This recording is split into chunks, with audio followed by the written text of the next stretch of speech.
Beban utang negara yang nilainya 116 triliun rupiah, dampak dari proyek kereta cepat Jakarta-Bandung yang diberi nama WUSH, hingga kini masih menjadi sorotan. Menteri Koordinator Bidang Politik dan Keamanan, periode 2019 sampai 2024 Mahfud MD mewanti-wanti pemerintah Indonesia soal risiko kehilangan wilayah Natuna Utara jika gagal membayar utang proyek kereta cepat Jakarta-Bandung ke Cina. Analis kebijakan publik pernah mengingatkan Jokowi soal utang kereta cepat yang akan jadi bom waktu di masa depan. Sayangnya hal ini tidak diindahkan oleh rezim saat itu. Bahkan Ignatius Jonan sebagai Menteri Perhubungan saat itu justru kena reshuffle kabinet karena menolak usulan kereta cepat, dan ternyata kekhawatiran tersebut terbukti terjadi pada saat ini. Kalau tidak bisa membayar, China akan sita pelabuhan Indonesia. Ide dari kereta cepat ini diwujudkan di era pemerintahan Joko Widodo. Sebelum diadakannya kereta cepat tersebut, Jokowi sempat berdiskusi dengan Ignatius Jonan Menteri Perhubungan saat itu dan Agus Pambagio sebagai analis kebijakan publik. Berdasarkan hitung-hitungan, dari yang tadinya rencana pinjaman dari Jepang dengan bunga yang rendah, namun entah kenapa tiba-tiba diambil alih oleh Cina, sehingga menyebabkan perubahan hitungan keuangan serta bunga pinjaman yang besar. Bagi Agus Pambagio ini nggak masuk akal. Artinya proyek ini di luar kemampuan Indonesia. Agus sudah mengingatkan Jokowi pada saat itu dan memprediksi akan jadi masalah di masa depan. Sejak awal didirikannya proyek tersebut, Ignatius Jonan selaku Menteri Perhubungan juga khawatir dan menolak.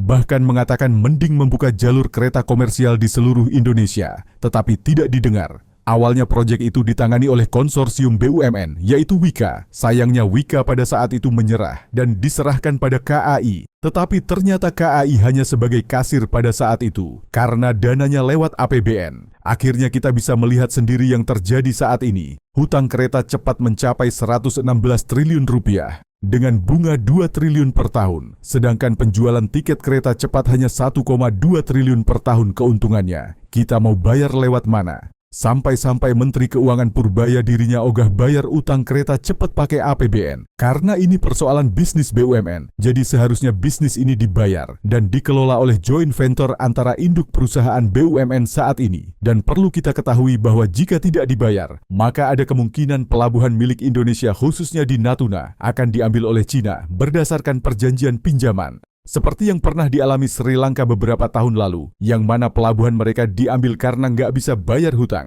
dan dijadikan pangkalan militer Cina.